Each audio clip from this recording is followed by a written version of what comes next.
back to the Training Babble podcast. As always, I'm your host, Dave Schell, and today we are going to talk about diving into the dreaded off-season.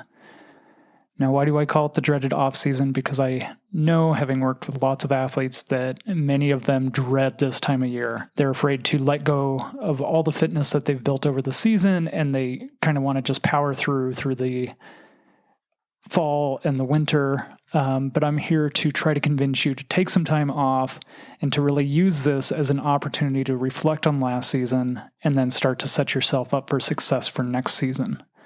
So why is it important that you take some time off after the season?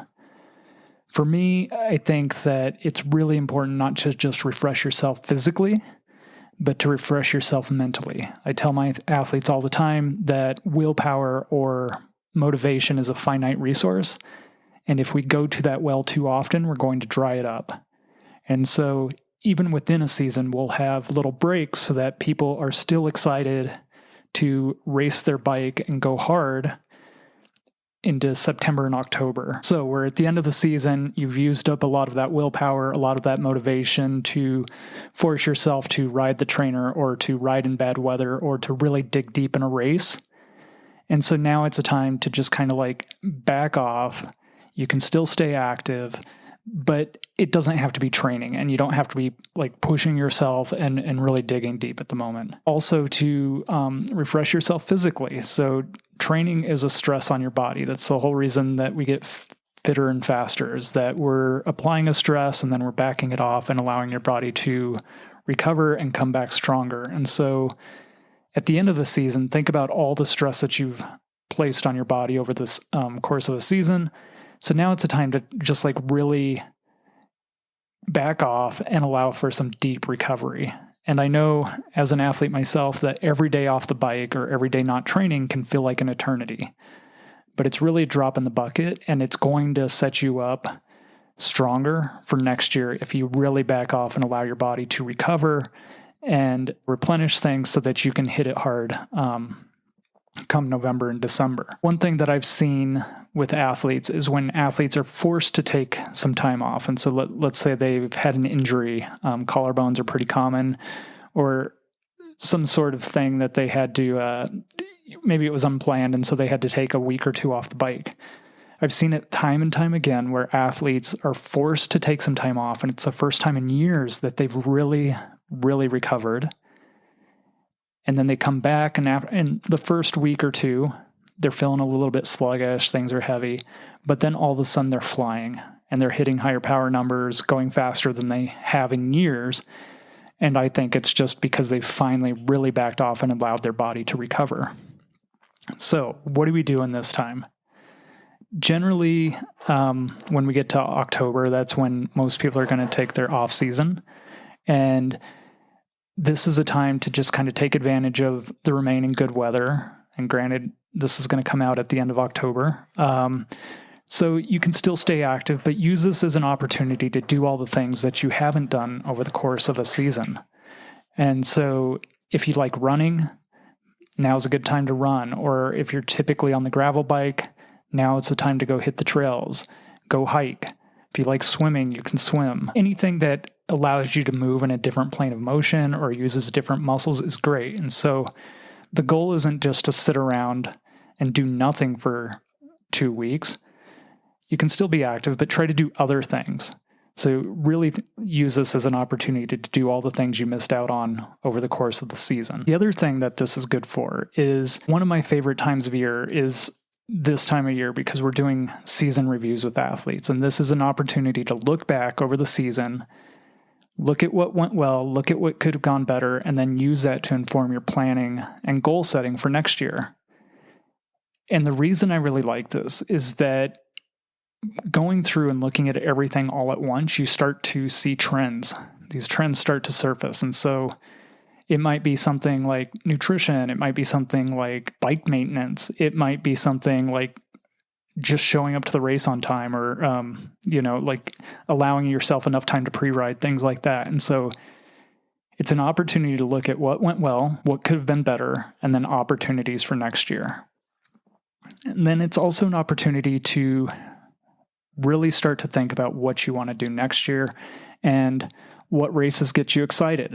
I know a lot of times when I first start working with athletes, we can fall into this trap where the first year we race, let's say we do 3 or 5 races, and we really like those races. And the next year we want to do all those same races to see if we can better our time, but then we add 2 or 3 more races, and we keep doing that, and pretty soon it's a snowball, and you end up just racing every weekend. And like I said, motivation or willpower is a finite resource.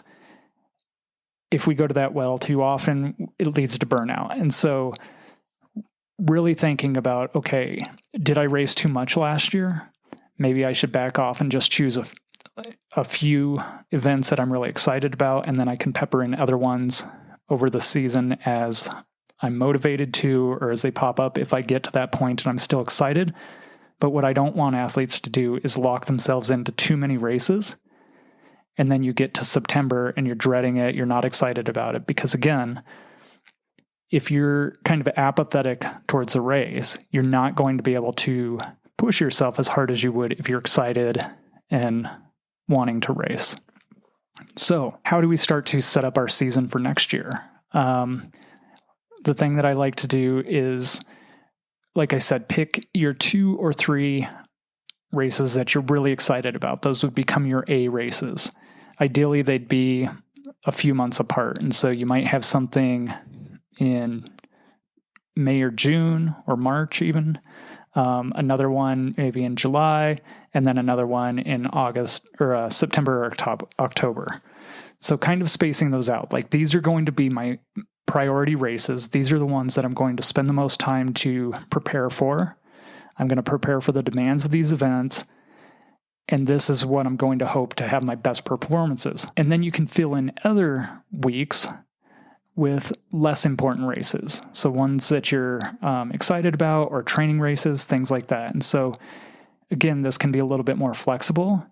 I think racing maybe twice a month could be good. But then once you're going beyond that, then I think it's like really leave that flexible so you can, I always call it the game day decision. So it could be something where that Wednesday or Thursday or even that morning you decide, yeah, I feel like racing today, and show up and do it. But it's not something that you're preparing for. It's not something that you're going through the whole process for, if that makes sense. And so the other thing that I like is really thinking about the time that it's time to buckle down and really start training specifically again. So as I mentioned, October is a lot of people's kind of off season, and then a lot of times I see November as the start of the next season, especially if somebody's going to be racing in May. The reason for that is I think 6 months is a good kind of window to really start focusing and really getting serious about training again. But something that also happens here is with the start of November, now a lot of places start to have bad weather. So now it's starting to rain and snow and get cold. And then we have holidays that start to pop up, such as Thanksgiving and Christmas and New Year's. And so it can be pretty disruptive to training. And so I would tell you that even though you're going to start getting focused again, starting in November, if you're racing early in like April, May, June, allow yourself to be flexible as well. You don't have to kill yourself with 3 and 4 hour trainer rides in November. And you need to give yourself a little bit of grace when these holidays are time to spend with your family. It's going to be disruptive. And so just do what you can. Move things around, be flexible. It's okay. But once you get through that, then it's time to really buckle down. And so when we talk about periodization, just really think about as you get closer to the event, things need to get more specific towards that event.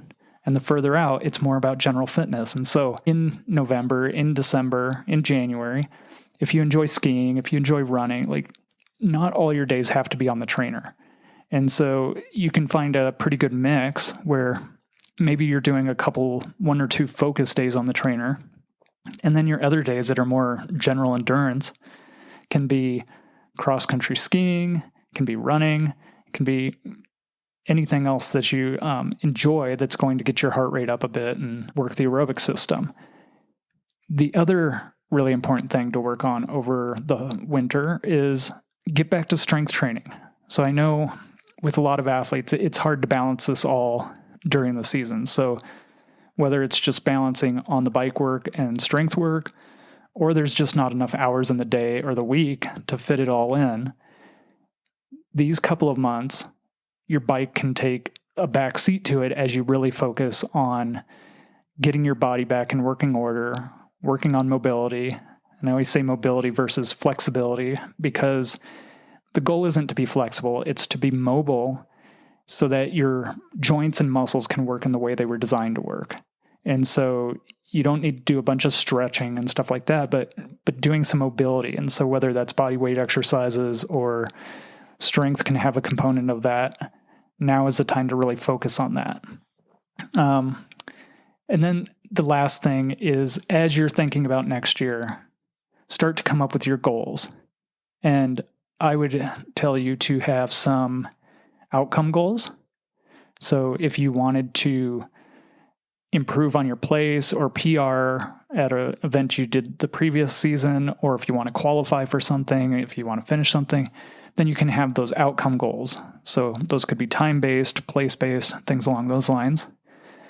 But more importantly, come up with some process goals. And so these would be the things that you identified as areas for improvement from last year. So whether it's nutrition, whether it's consistency, whether it's structuring your day so that you can get the training in, things along those lines, those are the things that are in your control that will lead to your outcome goals. And so identify some of those process goals that you're going to focus on for next year. And then finally, what I would say is, as you start to embark on next season, do some check-ins. This is something that I kind of realized, or that kind of surprised me over the last several years, is a lot of times I'll start working with an athlete, and at the beginning of the year, they'll state their goals.